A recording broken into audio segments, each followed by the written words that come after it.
Welcome to the Goata universe. Are you ready to start your recode? This is Coach Gary, GLS Training Go to Movement.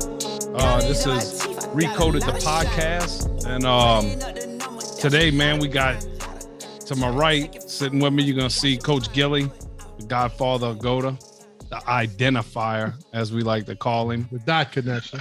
And, man, we gotta, if it wouldn't be a podcast talking about Goata or anything, if we wouldn't have the Tom Brady of Iowa, Ricky Stanzi, with us. So we just gonna kind of, we're gonna change it to the Tom Brady of Goata. Yeah, there you go. The Tom Brady of Goata. Iowa too, dude. Listen, I'm gonna tell you this. I know one thing. Whenever we was up there at Kittle's Ranch, Emma was like, "Man, if you went to Iowa, Ricky Stanzi was a god." Yeah. Like so, you know, he could sit there and try to say that. The dude's got a Wikipedia. You know what I'm saying? He got a Wikipedia? Yeah, he does. Yeah. Wow. Yeah. A lot of people got a Wikipedia. I don't. I'm jealous. Yeah.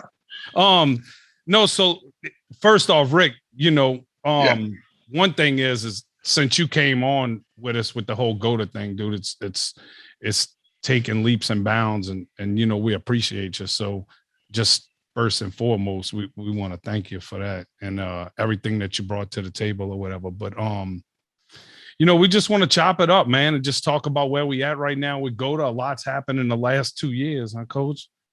From where we started at, with your little closet you had up in the front of the gym.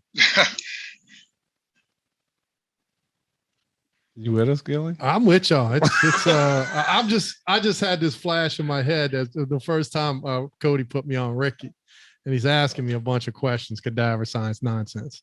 And I'm like, Rick, you got to get on your knees. Said, you got to get on you know, you tell a super athlete you got to get on their knees. A lot of times they don't like it. I remember in the early days with Lamine Barrow and a few of these really stud athletes came in. I'd be, bro, you got to get on your knees. And they'd look at me like I was cross. I'm like, are you serious right now? I'm like, yeah, you got to get on your knees. You got to do this squat. And they couldn't do it. Yeah. And it's like, man, that's your problem right there. That's why you got an ACL. And they couldn't really wrap their minds, these super freak athletes. And Lamine 2 months later towards an ACL again. And they couldn't wrap their minds around the fact that there was a possibility of all the things that they ever did was wrong. Yeah, Lamine had like a car wreck too, or something that got him thrown off. And then, you know, the physical therapy side of it's just jacked up. But I remember putting Rick on the ground and just kind of letting him feel a pivot point and saying, man, imagine for a second that your knee is the center of a hurricane. Imagine for a second that it's the inside of a tornado funnel. Imagine for a second you're moving all this energy around it. And man, I got to tell you, Rick was he got it. He was one of the people that kind of got it. And 2 days later, he was asking more intelligent questions. And then, you know, 6 months later, he's a super coach. Well, you was looking, huh, Rick? I was looking. That's what I was just gonna say. I was like, but I was ready to hear this information. I was waiting for someone to say, dude, put those books down. You can use your iPad. You can watch tape. And I was like, that was like the biggest thing for me, because the more I watched, the easier it was to feel, because it's feel. So I would just keep watching tape, and then try to reenact those movements in some way, shape, or form in a static setting, with obviously having Gilly and Gary there to kind of help facilitate and answer those questions. And then even at that point where the system was, like you just said, Gary, it's so different, not different, but it just has evolved. It's cleaned itself up as far as how that pyramid looks, how the training looks all the way to the top when we get into fluidity. So, but getting that basic blueprint into your mind's eye so that you can see it, and then starting to at least feel it on some level to where you can understand, like, okay, it's got this spin to it. It's got this curve. It's got this action around a pivot point. Once you lock those two things down, then like the exercises just kind of took care of themselves. It really is feel.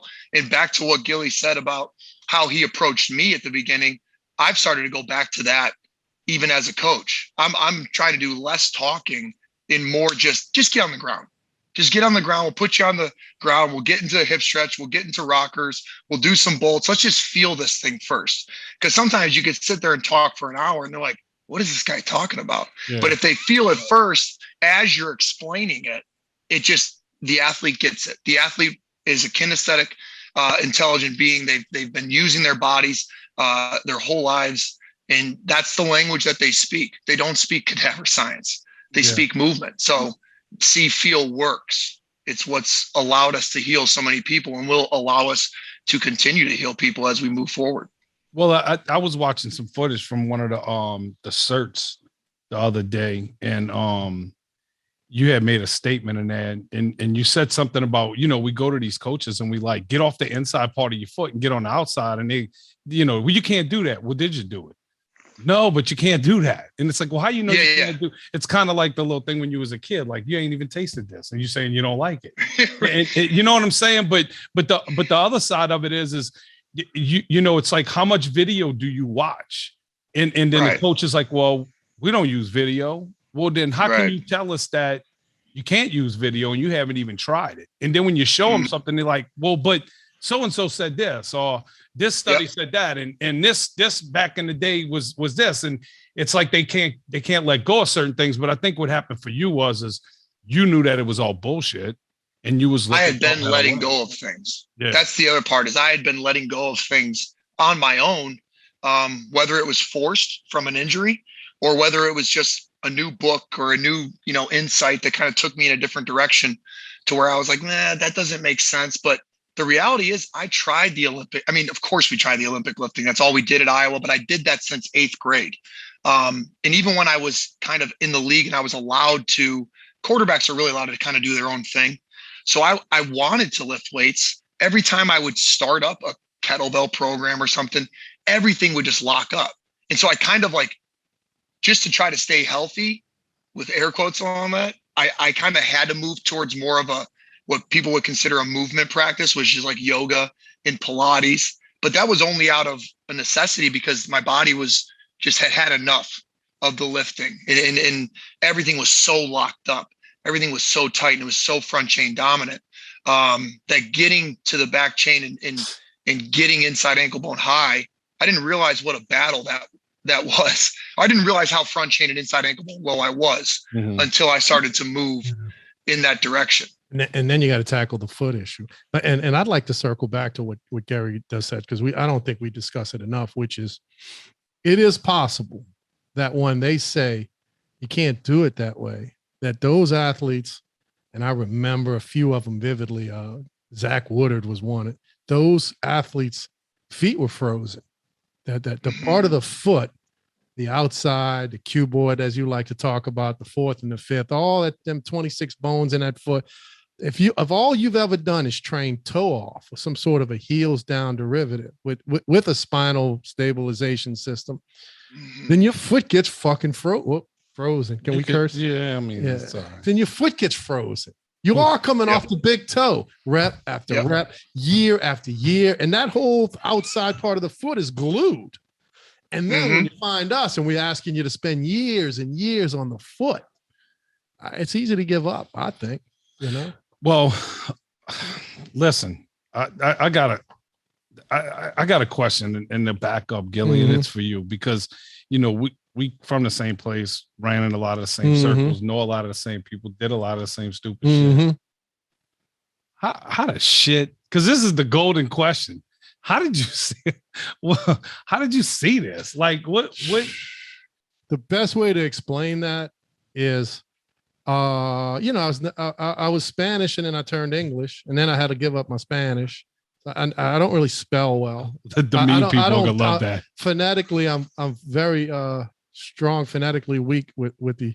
I'm really weak. So what happens is I can kind of see things from different perspectives. I can move around in my head. I can see things in a 360-degree angle. Now, I used it for small business adventures, right? ABC taught a lot of my companies that do real well and made me wealthy. But I didn't ever use it for my back pain. My back pain, I abdicated the responsibility to the professional. So those 8 chiropractors, those 2 sports medicine doctors, those orthopedic surgeons, the neurosurgeons, I put all of my hopes and dreams of my musculoskeletal systems in their hands because they were the professionals. And all they did was let me down. And it was like, man, the rest of my life, I got this shit going. I married this beautiful American girl. We had kids. I got a great business. I'm traveling the world, but my fucking back's imploding. Mm-hmm. And in my brain, I couldn't rationalize the fact that somebody with a budget that I had couldn't get out of back pain. Mm-hmm. Said something doesn't make any something in business. It's called best practices win. The best practices always win. And fucking business people drop garbage like cadaver science, like that. They don't keep it around. Yeah, because their money's tied to it. Once they know it don't work, it's over. Yeah. Get rid of it. We got to go. Netflix obsoleted Blockbuster. Get rid of Blockbuster. It ain't going to work. We got to go to the next level. But in this business, for some reason, they will hold on to incompetence and they will watch the bloodbath of knee and hip surgery replacements. And nobody will call it all out. So I had to call it out eventually. And man, I got to tell you, Tony Robbins and Pete Egoscue got me started on this journey, and to listen to Pete talk in common sense about cadaver science, he gave me a little bit of insight, and then that got me started. But in the end, I was always asking questions because when I finally did get out of back pain, and 10 years later, I started doing triathlons, and then I got femoral acetabulum impingement. I'm like, I've been with this guy for 10 years. And now I got FAI and I got all these things. I'm supposed to be a therapist now. Mm-hmm. And I can't get out of it with his work. And so just a part of me is like, I got to go find the rest of this. I knew there was missing pieces. You start to get these little hunches that, there's missing pieces here, And then Noel Perez's work started in 2010, got right in front, back chain dominant. And then all that YouTube video, they started uploading all those cool documentaries from the indigenous world. And then all I had to do was sit there and watch for like 2 years in slow motion video and watch. And then it dawns on you one day, oh, they use their feet different. Oh, they use their hips different. Shit. I always talk about stimulus response because that's the way Pete told me, but inputs and outputs, stimulus response, said principle, good behaviors in, bad behaviors in, whatever you give your body, it'll take too. So eventually I was like, well, if this is what indigenous people are doing, and Michael's doing the same thing, and then these old ladies and old guys at the track field world, and these babies are doing the same thing. Well, what would rob the ability of your body to do that? And that's when I started to see people like Gary on Instagram, on Facebook, doing these silly lifts. And I'm like, oh, I used to do those lifts. Because I had to give up lifts. When I started hurting my back in my mid-20s, I gave them all up. Right. I didn't give them up because I wanted. That's when everybody gives them up. Yeah. Usually you have to give it up. Unwilling. You just kind of have to. At some point. Then later on, I could see the lift was a negative behavior. And I'm like, oh, that's a negative stimulus. And stimulus, it creates the response. And then eventually I could just see it. And then those, when them hurricanes come in every year, it's like these spiral waves, these spiral singularities, and then eventually you're just looking at the human body and you're looking at a hurricane and you're like, oh, this is the mapping system that we're a part of. Yep. It's that duality that nobody relates it to nature. Right. Nobody starts there. That was one of the big things that brought me to you guys too, was that you were the only crew talking about using nature as sort of the starting point. Let's look there. And I was like, oh, that makes so much sense. And then the spinal engine, teaching something outside of what was still is a very popular concept of core brace. And those were really the two things that started. But I think a lot of the resistance is, the eye hasn't been trained, right? Nobody has trained the eye. I mean, like you just said, you spent 2 years looking at it before it really connected. And then you look at the negative behavior, and that really brings it full circle. So sometimes for me, it was looking at the WOTA and the shreds made me see the GOTA behavior even better, and vice versa. Yeah. And they go back and forth. But the big piece I think that we try to get across, at least to all the coaches, is you've got to use your eyes. You've got to watch tape. You've got to objectively watch tape, meaning you got to put your own hours in. Don't watch the video that I clipped and I'm using with my thumb, you need to actually go in there and watch the video and use your own thumb and scrape over it. A lot. Now, that's if you want to get to that level where you can speak it, and you can coach it, and you can translate it. Yeah. There's people that'll just go on our pages, they'll look at the video and go, yeah, this makes perfect sense, and they're all in. Yeah. I use my brother as an example for that. My brother's got no training in movement, doesn't think about it, could care less, has no money in the game. He looks at this, he goes, how do people not see this? How do people not? He goes, I don't know. He goes, I don't know any of this stuff, but this makes perfect sense. I go, that's exactly why you get it, because you don't have anything. Yeah. You need preconceived notions about movement in your head. There's no barriers to break down. There's no water to empty from that cup, right? There's nothing there. It's just you're ready to hear the truth. One of the hardest things I had to do, presents itself. One of the hardest things what I had to do, and was to tell my mentors that they were wrong. They kind of helped me because when I brought him Goata, I wanted to give Goata away. So my weakness is I'm real good at putting shit together, connecting the dots, but I'm shitty at riding the thing. I'd rather hand it off to somebody else. You gave it to the right person. All my businesses, I got partners.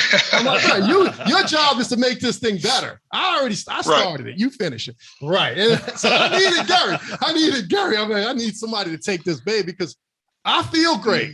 I'm going to feel great 10 years from now. I know how to dissect myself, my little triathlete buddies, my golfing. The ones that want help going to get help. But I don't want to sit there all day long and coach it.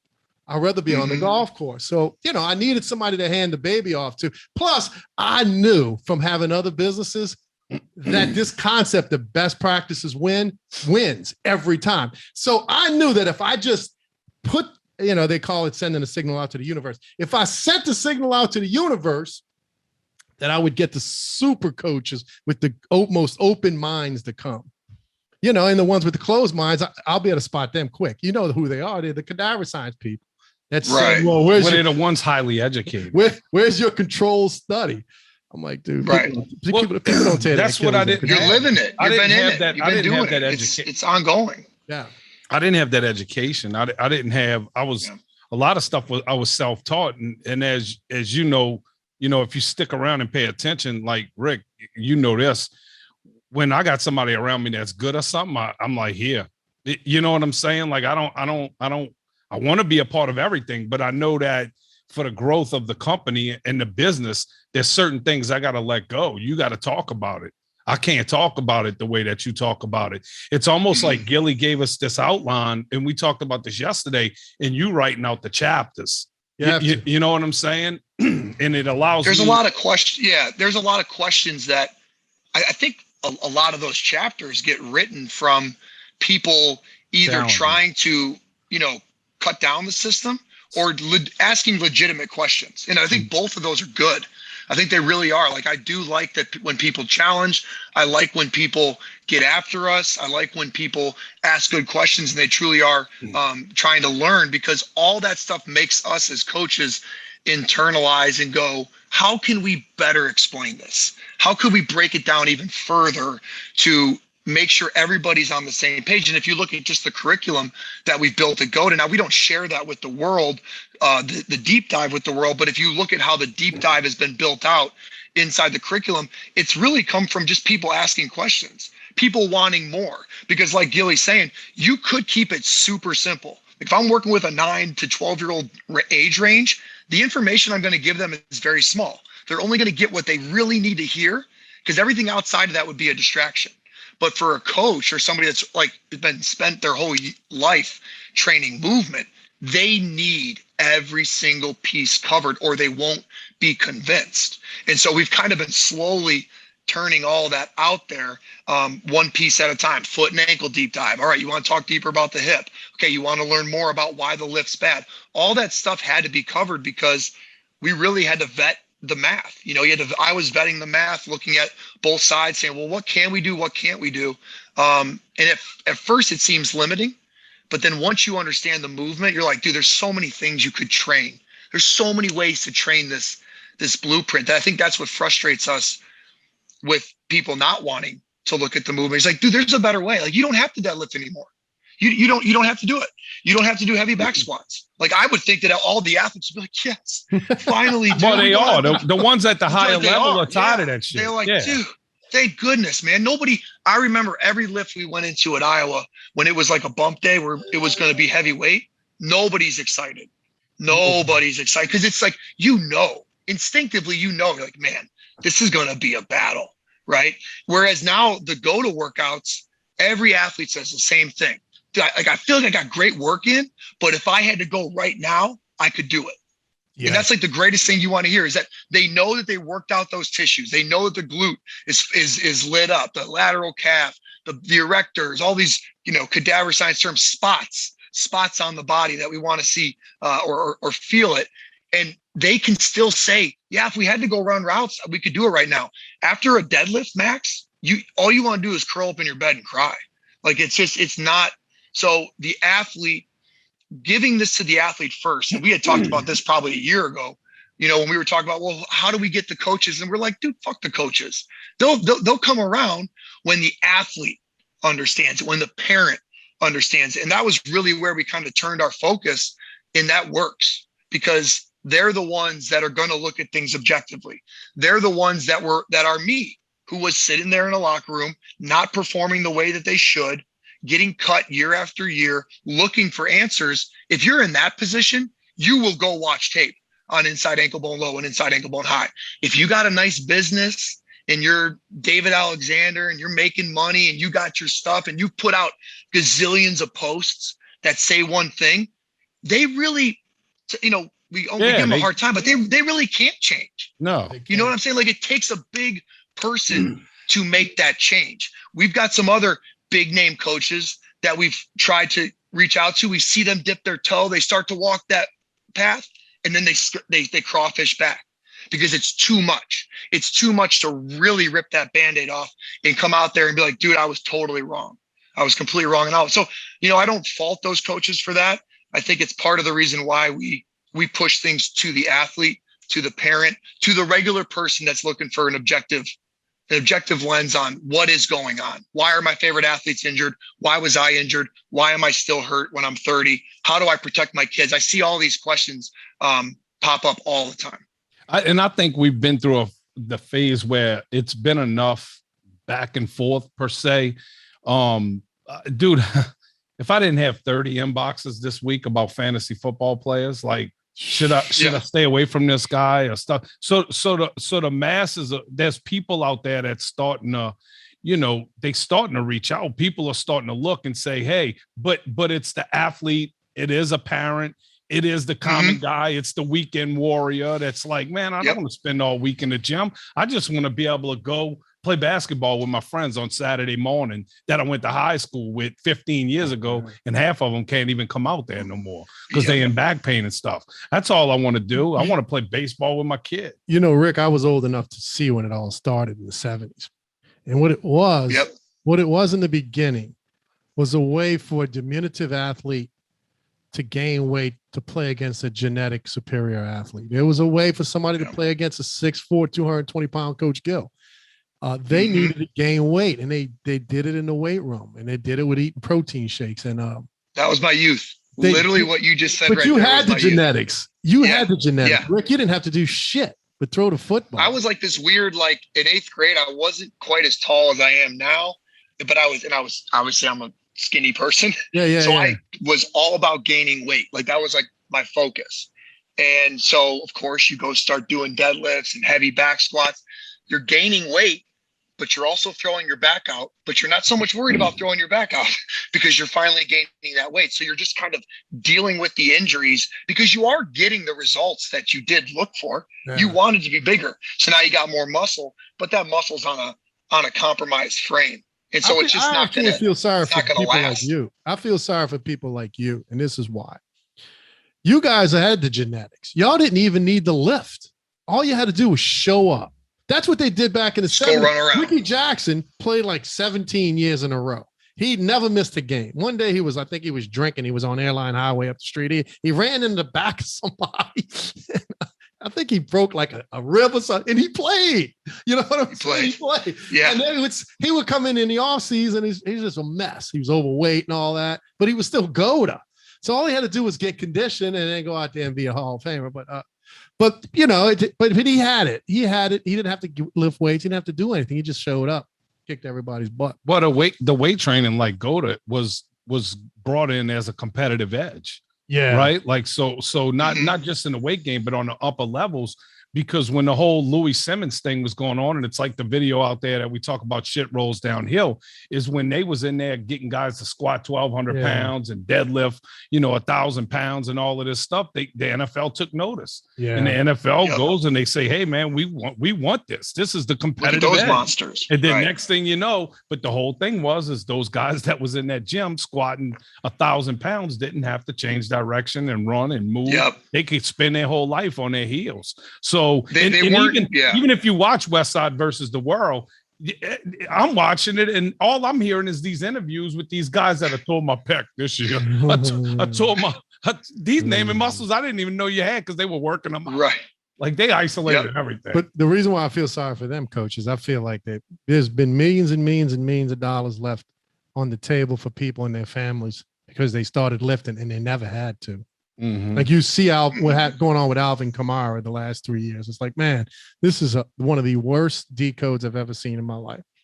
And, he could probably play till he was 35, but at this rate, at 2 more years with Dr. Reef, he's going to be out the league, Yeah. It's the injuries are going to keep stacking. They already are in the NFL, but the big thing and we've talked about it with Goata and what Goata needs to have that push to where all those big name guys are aware of it is that it just needs time, because the more time there is, the more clips are going to come out, the more video that's going to come out, the clearer the images are going to be, the more injuries that we're calling out are going to happen. So the more that happens, you get, 2 to 3, 4 years of that. And people are watching this Goata thing happen. Like, shit, those Goata guys are still there. They're still right. Yeah. And then after a while, it's like, all right, like, I think there's some truth to this. Like Steve put out a great post the other day with the baby going up the stairs. Yes. Yeah. And I know a lot of people were on my page like, dude, this is it.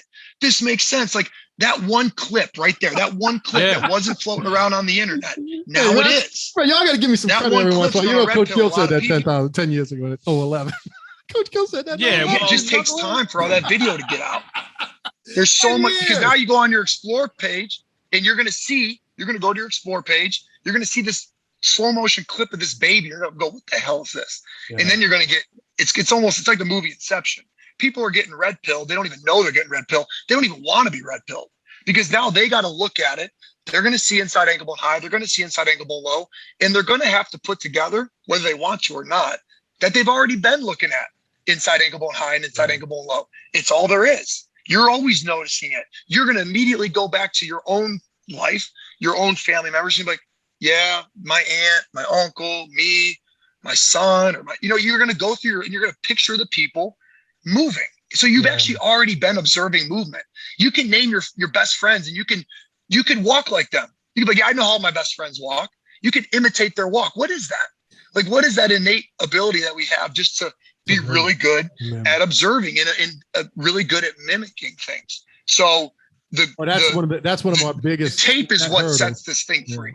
One of our biggest hurdles is having to deal with parents who think because their mom was flat-footed and had dog feet, that's why they another preconceived notion. Flat feet is not a genetic coding. True. Your eye color may be. Your feet. You could change, man. Here's the thing though with the kids thing, and I get this question a lot. The second the baby comes out of the womb, it's already subject to decode, because the environment is now changed, right? You have a new environment. You have parents that are now going to do what they think is right for that child. We don't know that we're hurting our kids. People aren't knowingly creating inside ankle bone low, aren't knowingly creating front chain dominance, but there's a lot of people that put bad shoes on their kids unknowingly. They put them in weird sitting options. They'll hold their hand when they start to walk. That's a big one. That's awful. They'll hold their hand. The baby's trying to figure it out, and you're messing with its pressure wave, or you're holding your baby up and you're trying to get it to walk early. All these things play a role. So we could be, let's say 20, 30 years old, and somebody approaches you with Goata and you're like, well, no, I've always had flat feet. No, you got decoded when you were 4 or 5. You don't even know what happened to you because you weren't really aware of what was going on at that time. But then you get sold a story. My grandma told me the same thing. Rick, we got flat feet. Grandma, no, we don't. We're all inside ankle bone low. We all just mimic each other. We mimic each other because that's what animals do. We're all walking inside ankle bone low. My dad walks a certain way. I'm going to mimic that. So I start to walk like my dad walks. I start to have the same pattern that he has. So you can change your own children by just being a better example for them. Choosing the ground, choosing the way to walk, right? Making sure that you're going to actually actively change your pattern. That helps the children. So it's a situation where everybody is subject to their environment, obviously. If that environment's going to code WOTA, it doesn't matter who you are or what genetic, it's gonna have an effect on you. So if people are aware of that, well, now they got a chance to make huge changes, small changes, but huge changes. A different shoe choice, not sitting in a chair. Those two right there, combined with changing your walk. I mean, we have a lot of people that hit us up on the pages or in the inbox. They're like, dude, all I did was start to walk on the outside edge of my feet and everything feels better. So it's like, how big of a change does it really need to be? It depends on, I think, where you're coming from and what your previous experience was. Boy, all true, man. I mean, chairs, shoes, and bad training. You combine chairs, shoes, bad training, and you get the bloodbath that is WOTA. That's why I tell all the athletes, I'm like, listen, get rid of the chairs, get rid of the shoes. Yeah, even if you're a Goata 10, right? You're a Goata 10. Let's say you're a Goata 10, and you go and you got a 2-hour plane trip, 3-hour plane trip across the country for a game. You think that plane trip didn't do something to the hip? Or maybe you rested on the side, you didn't think about it, and you stand up and maybe the hip. So even in, as we approach or we take our athlete and we make them more Goata, it doesn't really end there because they still have to live in the WOTA world. They still got to get in a car. They still got to get on a plane. They still got to put a shoe on. So you have to have a daily maintenance to counteract the bad inputs that you're at least aware of, to counteract the bad inputs that you're aware of in your day-to-day, but you have a plan. It's just like brushing your teeth. It's just like taking a shower. You know you're going to get dirty. You know you're going to get plaque on your teeth, but you have a plan to eradicate those things. You need that same stuff for your movement. Your joints need the same care that you give to your hair and your teeth and your hygiene. If you look at it that way, it opens the door to making these changes, right? Because I think a lot of people look at training and they're like, well, training means this. I go to the gym an hour early, I foam roll, I take a shake, I work out for 2 hours, I cool down and it's like this 4-hour window. Like, I don't have time for that. Dude, a recode's 2 minutes. Like, it's 2 minutes here, maybe 5 minutes there a little bit later, a little extra focus on your walk, not sitting in that chair, sitting on the ground. Those are recodes. Now, if you want to train to be the best guard in the NFL or the best point guard in the NBA or the best shortstop, then yeah, you're going to have to ratchet it up a little bit. But the same base plan to keep humans out of pain, that's got to go for everybody. Whether you're just trying to work a desk job or you're trying to be an all-pro, you have a hip, and a hip does certain things, and you have to make sure that your hip is doing those things. If it's not, whether you're in the desk or you're trying to be an all-pro, you're going to suffer. So that's why people, what is Goata just for athletes? No, do you have hips? Do you have ankles? Then yeah, it's for you because it's a human thing. The body and then it goes beyond that, but you tend to lose people sometimes. Here's a cool story for you, Rick. So in the early days, to me, the early days was like 1999 is when me and Pete, I hired Pete and his team to put me back together. But, down through the years, I would read stuff. So one day I was reading about the original bars in Ireland. They invented beer and they would all go to the bar, and some of the entrepreneurs back then would be like, what's wrong? Why are you leaving? So, oh, my back hurts or my hip hurts. So they started to figure out that if you put that little rail down there and you put one foot up in a bow, that the person would stay longer and drink more. They'd stay longer. That's crazy. Yeah, put them in a bow. Let them lean up against the bar. Put them in a bow. Let them lean up. And then they're leaning. They got their arms on the tabletop so they can sit their hip back even more. There's all these little things. I was talking with my dad the other day. My dad was a boxer, and he had his trainer, Hank Smiley. And he would, my dad first walked in, my dad was doing all the weights and he had these muscles. And he goes up to him and he grabs his traps and his delts. He goes, this shit right here, that shit's done. He goes, you're not touching another weight. get that shit out of here. And he would teach him on his, front side. Let's say I'm facing with my left side forward. He would teach him on his hook to go heel away. Like he would teach to be on the balls of your feet. And he's like, see how I move my foot like that? He goes, that's how you get the power. He's like, so Hank knew. He knew that there was a something wrong with the weights. And he knew there was something magical about how your feet played with the ground. So these Goata coaches they're always been there. That's what I've said. Because of course they are. There's only one thing to observe, or two things. You're watching a pressure wave, whether you think you are or not. And you're just seeing how that athlete deals with a pressure wave. Do they deal with it on the inside of the foot? Do they deal with it on the outside of the foot? And the great coaches, the great golf coaches, swim, track and field, baseball, boxing, these sports that have kind of been given more of a movement tag. They have a lot of these coaches that float around that would say a lot of those things that speak back to the 70s and 80s before Arnold dominates in bodybuilding, before West Side, before the aesthetics and the 1 rep max kind of took over. There were these coaches that were preaching to movement. And then you get to the highest level. And I remember being in NFL meeting rooms or just listening to coaches talk, and there would be ramblings, little talks about, that's great what you do in the weight room, but like if you can't move when we get to the field, you're probably going to get cut. Mm-hmm. So like but even then they would still send those guys into the weight room to do Nordic curls with supersetted with deadlifts and back squats. You know what I mean? But then the position coach is like, hey, you got to move to play on this field. So it's like there is this understanding that movement rules. It is the king, but it hasn't become the standard. We only train movement because now we can really see and dissect movement, which brings it back to until people start to watch tape, you're going to be lost. And those that are watching the most tape are going to be the furthest ahead. The same way that Tom Brady, Drew Brees, Peyton Manning, Ed Reed, the greats, they watched a lot of tape. They watched an insane amount of tape, right? So is there a peer-reviewed research article that the NFL hands out every year to all the players at OTAs that says, hey, here's the research that says watching tape makes you a better football player?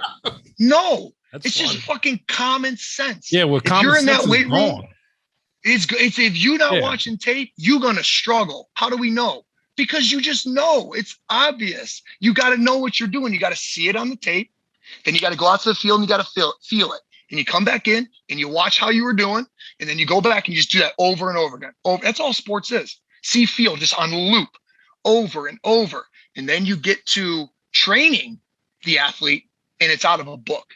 And nobody's even watched the movement. Gilly, remember that one coach we had that FaceTime with? And he's talking all this cadaver science about, it's got to drop the pronation. And then this. I go, sir, do you have one example, just one example of what you're talking about? Well, no. So you've never actually seen what it is that you teach people. Well, no. Then how do you know? How do you know if you've never seen? Crickets. They got no answers. So you don't even have a visual on what. That was a beautiful question you asked that guy in that it was like a Zoom call. And the guy was from he was an academic. And he was working at a D1 scholarship, a D1 facility, NCAA. And Ricky gave him the big, tough question, which was as simple as this. Well, how much slow motion video have you watched? And the guy said, none. And this guy probably had a 6-figure job at a D1 scholarship school in charge of our kids' musculoskeletal system, the soft tissue. And he didn't know fucking shit about the way the human body actually moves in slow motion video. And then after that, he was a superior vocabulary guy. These guys are superior in their vocabulary, and they're real good at writing a grammatically correct sentence. But they are fucking terrible at coaching movement. And to have $100,000. Yeah, to have a $100,000 job. And there's Hartley over there smiling because she was a D1 scholarship star, and they put her through some shit.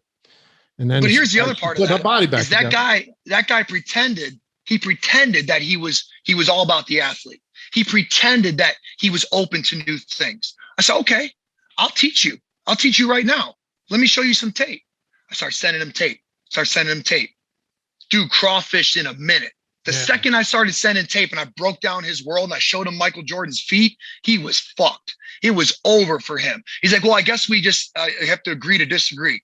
I go, we don't get to agree to disagree on how the ACL shred happens. You didn't make that. I didn't make hips. I didn't make ankles. I don't get to say how they work.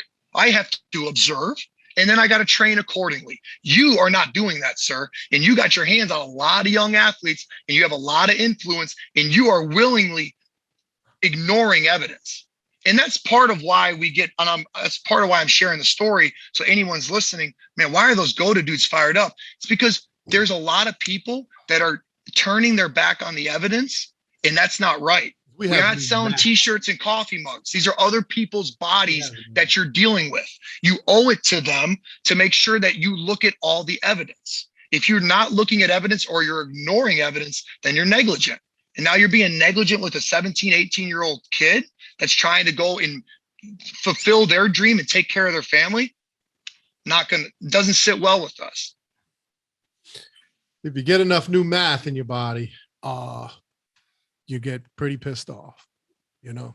Especially once you get it back. You scoped a few times. If you get to a couple lumbar discs degenerate, herniate, if you get enough piriformis syndrome, if you get enough meniscus in your knee to deteriorate, and then you realize that there's a mathematical coding out there to make sure that doesn't happen for 100 years, then somebody's responsible, especially now that we're a decade into this. I mean, I know it was small and back in 2001, but we're 2011, but we're a decade into this narrative of wakening people up to the fact that this is not the science behind what happened is coming from academia and cadaver science, right? It's not coming from energy mathematics. And as a result, we're a society of cripples.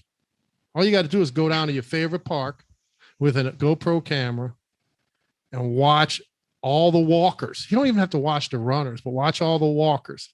And 90%, 95% of them are Goata. And then you can watch a cross-country team, male or female. And these are 13 to 17-year-old kids, and half of them are Goata. And you can see the future knee replacement. All of the education, though, it's all coming from the same place. That's why it don't matter what trainer you go to, because like we always say, it's always regurgitated bullshit, right? Because you're not going to walk into LSU and in one room they teaching you straight feet, and in the next room they teaching duck feet. Those professors on the same page, trust me. Because if not, the teachers' lounge would be a big old brawl all the time. But it's not. It's all the same thing. It's all the time. The physical therapy side of it's the same. It's all strength, right? Get you, and it's very targeted too. If you blow your knee out, we're going after the quad and the core. Yeah, it's a recipe. It's isolated. I can't believe people are still talking about the core. Even some of our coaches are talking about the core. I mean, shut the fuck up about the core. Even when people talk about the slings, right. Here's the thing. Even when you're talking about, if you're talking about any isolated piece, even when you talk about these integrated slings or lines, fascial lines, it still doesn't matter. Like, it still doesn't matter because it always comes back to see, feel. And that's what we try to get across to the coaches, even in the channels. You've got to see what good behavior looks like, or you won't be able to see what good behavior looks like. Do you get what I'm doing? What I'm saying here? Like, when good behavior is in front of you, you won't know it. So it won't matter what fucking word you throw out there. Post tib, front tib, side tib, top tib. I don't care what name it's been given. If you can't see good, then you don't know what is good. It's what you teach your children. Teach them to understand good and bad, to have a reference point so that they can go forward. We have the same thing going on with teaching coaches. We want you to see good behavior, see bad behavior, because once you can spot it, then you can correct it. And then if you know where to go with your body, you know what to see, you know where to put, what positions to put it in, then it's very simple of, okay, well, where are you feeling this? And like we always say, where do we want you to feel it? We want to feel it on the backside, outside. So I should feel it in the glute. I should feel it in the erectors. I can feel it in the lateral calf. And we can use those words just in the context of bringing the macro into a micro just for a second, not losing the macro, just coming into the micro so that you can learn and you can understand for that moment, and then jump back into the macro and see it as a bird's eye view, see it as a pressure wave. So there's this constant micro to macro for the coach's mind and their eye, same thing, that they're doing constantly. You're going in, you're looking at just the foot. Like I tell people, it's hard at first when you're watching tape to really see what the foot is doing and not lose focus of the upper half, not lose focus of the head, not lose focus of even the hip. So learning how to be able to zoom in on the foot and then zoom back out and see the hip, that's a skill set. Like using your eyes is a true skill set. If it's not, then quarterbacks and archers and all these people that have great eyes and they can hit the bullseye every single time. Hand-eye coordination, like you have to be able to train that as a coach. So you have to get your hands on the iPad. You got to get your thumb on the scrubber, and you've got to get your eyes on the tape, because that allows you to see. The more you see, the more you understand. The more you understand, the more you can feel it. And then your belief system, like Gary always talks about, it just keeps growing. You have more video in your phone. There's not a question or a scenario that somebody could present to you that you don't got a video clip for. So they could never check you. Let me just say this, because I like that point you just brought up, macros to micros. So I'm in a convo the other day with a golfing guy. He develops a lot of golf manufacturing technology. So he hits me with his number one question, so what do you believe in, coach? Proximal to distal or distal to proximal? I'm like, neither. He's like, what do you mean? I'm like, I'm distal to distal. And he looked at me, he's like, and he looked at the guy who invited me to the Zoom conference call, and he like, I like this guy. Yeah. Like you put a baseball in your hand and you should feet in your hands. It's your fucking feet in your hands. Throw that mother. You know what I'm saying? Yeah. Well, the whole problem that we have though is what Ricky said, right? Like they pop off the education. So the whole concept of, wait a minute, you mean to tell me that you could take a guy over the course of 10 weeks in one weekend at your gym with an iPad, and he's going to know better than what I do, and I went to school for 6 years? That concept don't sit well with anybody. So they start telling you what they know. Well, this, and this, and that, and this. I had a kid. I'd much rather a deaf mute Goata coach that can, we always have to ask our athletes to let us put their hands on their body, so we get permission. I'd rather a deaf mute Goata coach that understands mathematics and that can put their hands on an ankle bone and move it up. Yeah. And then move it into the 22. Yeah. Then somebody with doctor in biomechanics. Well, you got you get the education. We had a kid that came in the other day, back and neck pain. He used to come here when he was younger. He was a heavy kid. He lost some weight. It wasn't not the little one that is on the wall. It was another kid, and he kind of spent like maybe a year and a half up in here or whatever. Well, I got to get stronger now. So the whole, let's eat, let's get you in here, let's put you through the program, that whole thing went away. He didn't pay attention to it. He didn't pay attention to the movement, and he went to Dalton Hunter. So he comes in here the other day. He's got back and neck pain. And the thing is Dalton Hunter's a guy that if you didn't go to school, he won't even hold a conversation with you. Mm-hmm. He thinks that you're lesser than because you don't have the education that he has, when the education that he has is crippling him and his athletes too. Well, it's the wrong map. We talk about that all the time. You got the wrong map, buddy. Well, standing, if your only argument is moral authority and there's really no evidence, that's a shitty argument. If your argument is that, well, I'm right because I have this title, that doesn't mean anything anymore, right? Because and especially nowadays, with the internet and with social media and how many people can have a voice and how many freaking podcasts there are out there, that you can really call bullshit pretty fast. You know what I'm saying? Like we can easily put together a clip showing you how the deadlift and the ACL are the exact same position. We can show you how the deadlift, the ACL, and the Achilles are the same shred. And there's no rebuttal for that. There's no training that you were given at school or in the institutions that is going to give you the education to go ahead and refute that, because you can't refute it. So it's easier for those people that have learned that to just stay with what they've got, especially if they've built a big business out of it. And then we've seen coaches that have had to abandon what they've done and what's been comfortable and what may have been lucrative. And they say it's a battle, but it's those people that have watched the tape and their belief system is so strong at that point that they know it's the right thing to do. Yeah, well, so you got to get the right to thing point. to do, right? It's the guy that looks at it and goes, okay, I see what you're saying. For me to go back and do what I did before, I feel like I would burn in hell. Like, you know what I'm saying? Right. I couldn't do that. I wouldn't be able to sleep at night. That's why I'm so argumentative. I just don't have the education to argue the parts of the body and stuff like that, which really don't even mean shit, because you could come here and get healthy. You know what I'm saying? What does it matter if I know what the post tib is or not? Does it even matter? You don't need to. I don't have you don't need to, because I can fix you better than the guy that does know. RJ said it a good way. He's like, we've simplified movement. You know what I mean? You're welcome. It's really like, that's how he said, like, we've taken movement that was just this crazy world that seems like there's a gazillion different pieces and you got to know every single name and you got to have all these degrees and these papers to even speak on it. We've taken that and been like, no, dude, it's just a bow in a corner. And that's got a lot of people going, motherfucker, how dare you? 6 years like, how dare you? Yeah. So it's like, whenever you simplify something, those that have made it complex they come with pitchforks and fire, and they're looking to start a war because now you're dipping into their honeypot, right? You're going at them and you're saying, dude, we could fix that. Like, we could fix that way easier, way less money. I had a buddy I was talking to the other day. He played ball in the NFL, and his hip is it's burning. Like, it's going to be over. And he's like, dude, I'm so glad you reached. He's like, I'm so glad you reached out. He's like, I was just about to go to a specialist.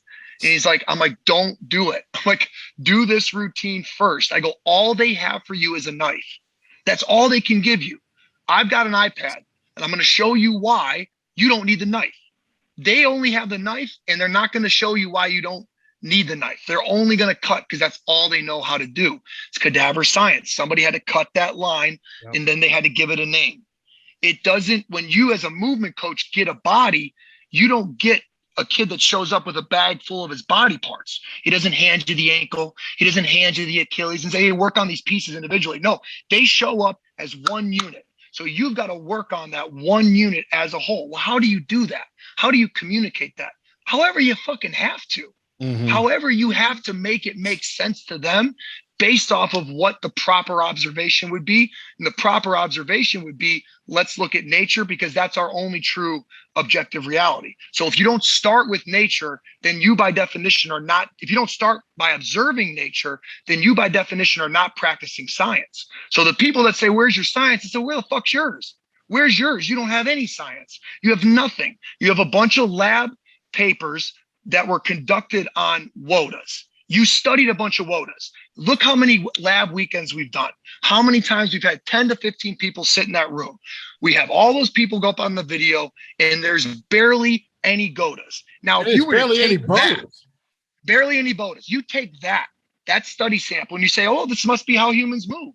You would think inside ankle bone low is okay. You would think front chain dominance is okay. You would think toe off is a thing. You would think that the reverse movement is natural, because that's what you see, right? That's how people move, right? Like that. That's what makes them special. There needs to be a base blueprint to work off of, and the only one we got is nature. Yeah, but you know, I think the confusion. I think the confusion comes in with the nature thing. Is like it's the whole school thing too, right? You go to class and you talk nature.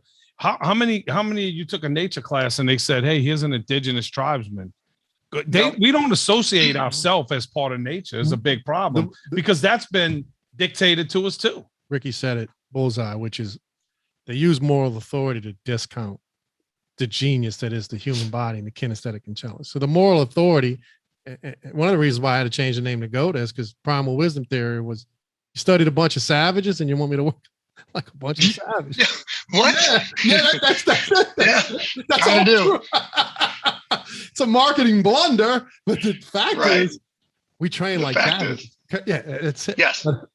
Studied a bunch, but human beings have always been trying to get one up on. It gives you the ability to mentally belittle somebody and to discount what they say. So what we now because one of the great things about working in the Goat is that as the head guy, I don't need a fucking job. I don't need nobody telling me shit. I'm independently wealthy. So I don't even care. I'm just telling you, I've been doing this for 23 years. I ain't been back to the doctor. And all my athletes have never seen the doctor. So if you want to just remove doctor visits from the equation, you really should come over here and do Goata. Now, if you want to do it the other way, there's the math. Their math's not good. These 6 to 8 million reconstructions every year of the human joint capsules and growing at 15% exponentially. The mathematics behind their results is bad. And then they don't take any responsibility. But we've been able to fight back by showing David Epstein's work and showing what it means to be cognitively entrenched and showing what it means to be in a collective delusion, right? We've been able to fight back and say, sometimes there was a time when smoking was backed by science. That's what you're up against. Well, I'm gonna tell you, I think some things are starting to move around a little bit because somebody tagged me in a post today, and they was asking, actually they were asking Flexible. They was asking him, "Hey man, what you think of the Goata training and all?" And he's like, "I know Pierre Performance did it for a little while, and GLS training seems like the main one." And then he said, "I'm starting to see their concepts implemented in PJF." And also in Mr. Do It Moving, which is responsible for a bunch of Achilles tears. But he asked him, I'm starting to see that work in other people's work.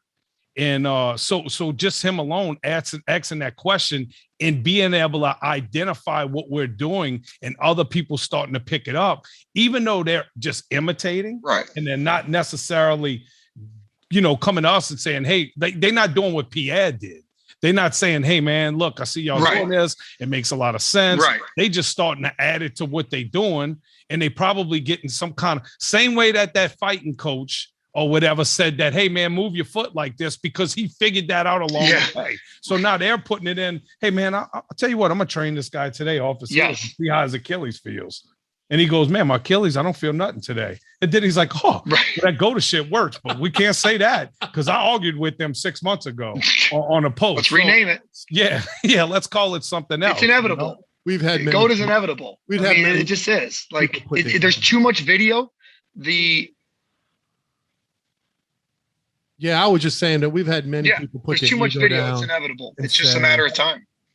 I was wrong, guys, and I want to come coach with y'all. So we've had enough of those to know we're doing something right. We can't acquiesce to the mathematics that destroys joints. That's why I won't budge. That's why I'm dogmatic. You know what's funny too is it was when I get the comments and they're like, well, y'all don't have no proof. And I'm like, okay, I'll send them a picture of like little Evan. And he was real duck-footed and his knees was collapsed. And he goes, well, all you did was make him stand with straight feet. And I'm like, wow, you got it. You got it, dude. When I put his feet straight, he don't have valgus as bad anymore. Yeah. Just think if you put his feet straight and squat him into a bow, what'll happen?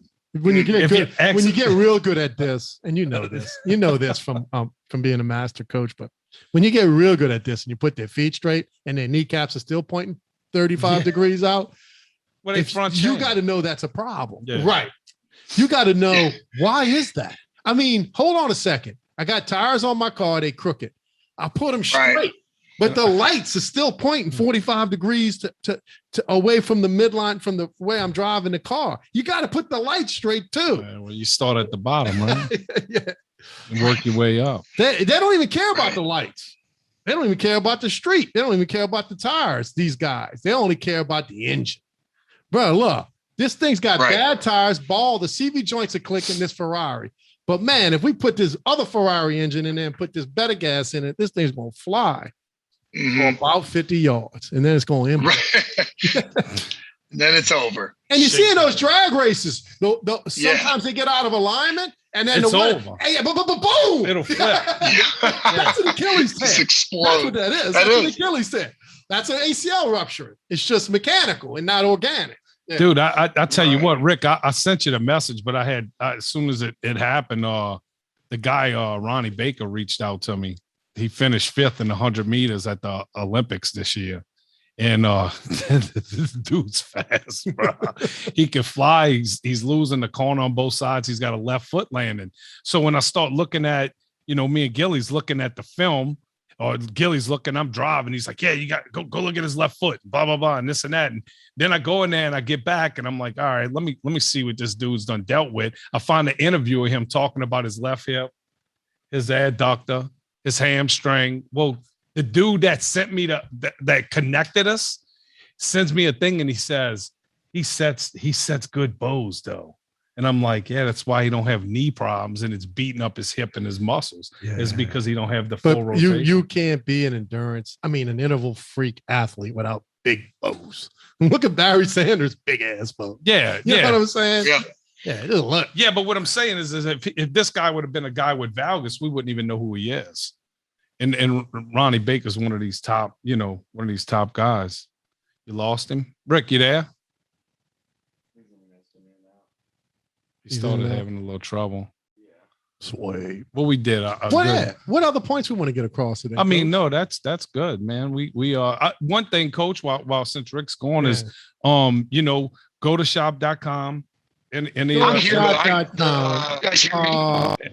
products. Yeah, you back in. It was getting choppy. The video, we just kind of closing the audio it up a little bit. We talking about the shop. Go to shop.com and the most important thing we want people to do is if you're going to make a purchase, because everything you're going to have to sign off on, or it's going to be delivered to your house with a tracking number. So shipping and handling is not cheap. But if you're going to make a purchase, you really should buy the intro pack, because if you buy that intro pack, you really don't have to buy anything else for life. You can recode or go to 10 off that intro pack. And the other cool stuff is there. So just some deep dive stuff on. Go to movement.com is for the average person at home who's not a super athlete to want to get started, want to teach their kids and their family the Goata math, without hiring a super slow motion video coach and getting private individualized regiments.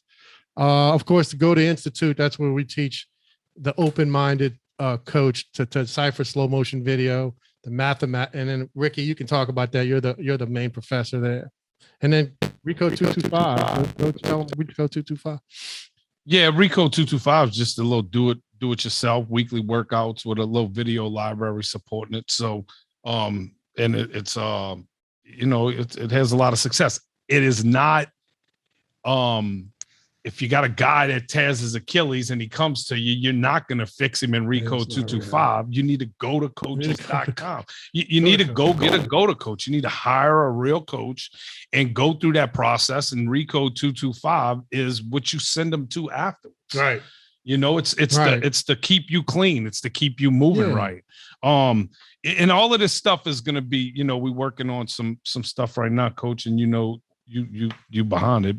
To put everything together, to kind of organize it a little bit, to get everything in the one little landing page and then work out from there. But then the cert, if anybody's interested in getting Goata certified, you can email Cody at glsgoata.com.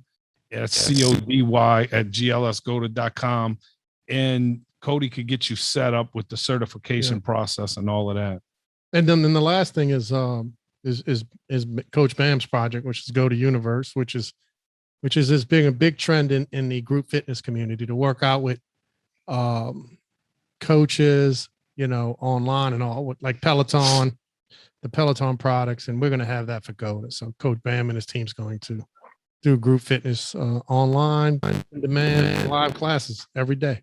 It's going to be cool for the average person. That's it, man. I appreciate y'all coming, and see Rick was Hidden Pearls shirt. That's Emma and Bruce Kittle's can I say one more thing? Goata Golf and Gathright Golf. We are creating an institute to teach golf to the masses. So Brian Gathright and his son Hunter are Goata coaches. Hunter's a master coach, and then Brian's in the training. And what they did was, with the help of Coach Richie and a couple of the golfing guys, that's low single digit handicap plus, is they took the math of golf and the Goata math and they put it in one product. And we're trying to put that together too. So we're going to have an app just for golfers to work on their fundamentals of golf, their swing, and to work on Goat at the same time, which is everybody's excited about. That plays golf. Then the only other thing is we're gonna do the MLB week like we did the NFL lineman week. So we're gonna have we got some baseball guys already kind of committed to it.